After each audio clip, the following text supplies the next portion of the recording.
It's the 70th anniversary of D-Day. What did the Allied invasion mean to France in 1944? Oh my God, you don't realize it was freedom suddenly possible. It was still way to come because we knew it was the German army was still very, very strong. We knew all that. And we knew that it would take a long time to overcome the army.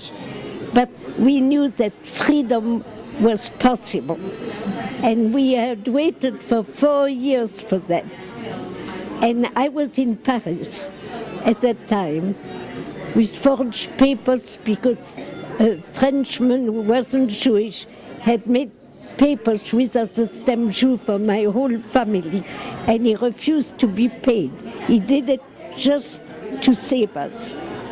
And 75% of Jews in France survived because most of them were saved many times. You couldn't be saved just once. It was for over 4 years, so you had to be saved many times. And I would not have survived if so many French people hadn't helped me. At the risk of their lives. Every time they helped us, they risked their lives and that of every member of their family. And those, they risked their lives, they did it. They did. And France is the only occupied country where 75% of Jews survive.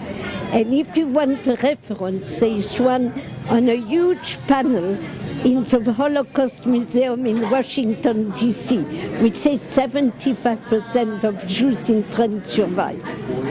Weren't there also many French people who turned in their neighbors? Oh yeah, they were, but it was a minority. And you know, 76,000 people were deported from France, Jews. I am talking about Jews because non-Jews, a lot of them were deported too. But 76,000 Jews were deported from France, and 2,500 came back. And many of these Jews were denounced, but it was still 75% were saved. So there is a huge difference between how many people denounced and how many people helped.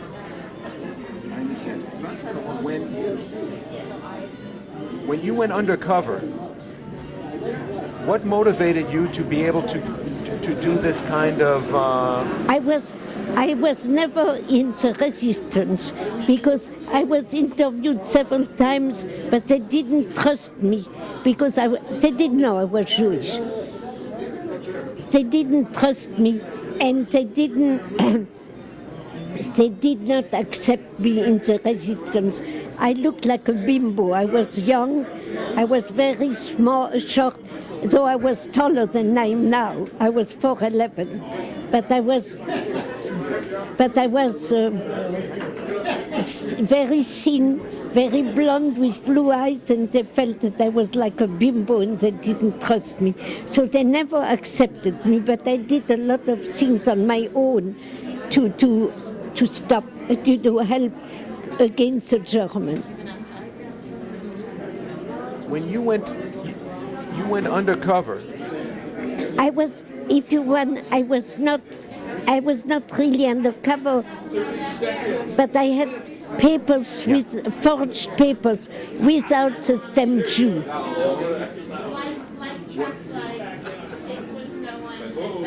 What did you do with the information that you... Oh, but when I gave information, I was in the French army, not in the resistance. That's the difference.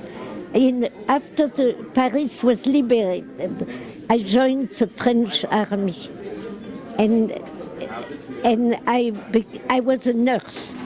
I was a registered nurse, and I joined in Alsace. I was in Paris. I was sent to Alsace to join the army.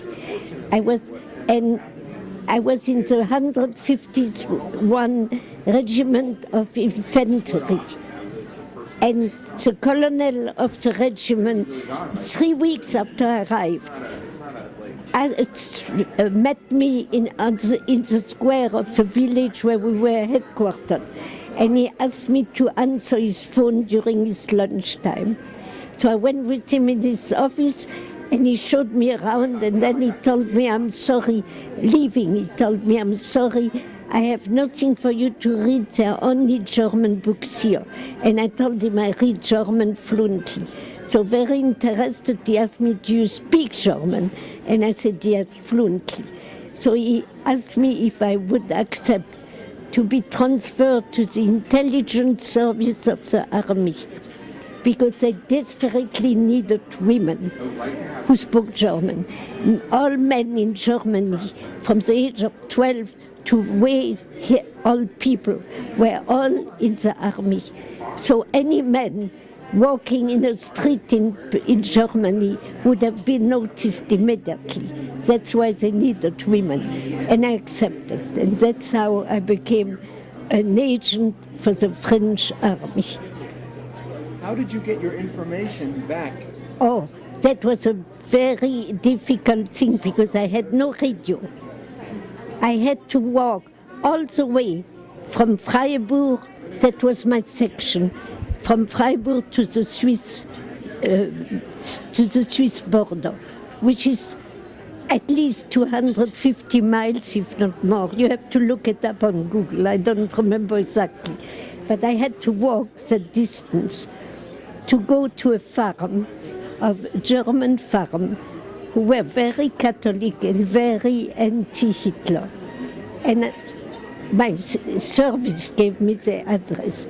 And one of the girls of that family was married to an agent of our service, an Alsatian, who was in the same service as I was, intelligence of the army that I was. So he came to the border of Switzerland and stayed on the Swiss side, and his wife came on the German side. They never crossed into the other territory. They were stopped by the field of barbed wire. And she gave him my letters. So I had to go all the way there to get my mail to France. Were many of the French people collaborating with the Germans, with the Nazis? They were, but it was a minority. But even that, it's very strange. For example, in Marseille, where I finished my nursing studies, I became an RN in Marseille. I was in the Red Cross School of Marseille, of nursing, yeah. And they absolutely did not want me, but the regional director of the Red Cross obliged them to take me. And I discovered way after the war that the brother of the vice director of that school was a doctor. I tried to remember his name. It will come back. But he gave us, he taught us the theory of what we needed to know in nursing, everything. He knew us all, and he knew who I was. And he never denounced him, and he was the chief of the milice of Marseille. But I discovered that way after the war. But he never denounced me. And his sister never denounced me. And they absolutely didn't want me in that school. They refused me, but you have to read my book to understand. I cannot go into details, we would be here for 24 hours. Do you think that anti-Semitism is free from Europe now? What? Is there still anti-Semitism in Europe anymore? Sure there is. There is some here too, so it's all over.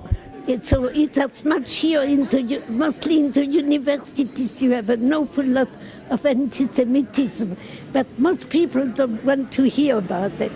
But there is in France, but you have to understand that we have a huge minority of North African Muslims in France, and they are the ones who cause the problem, not the French people. I just came back from France And I gave a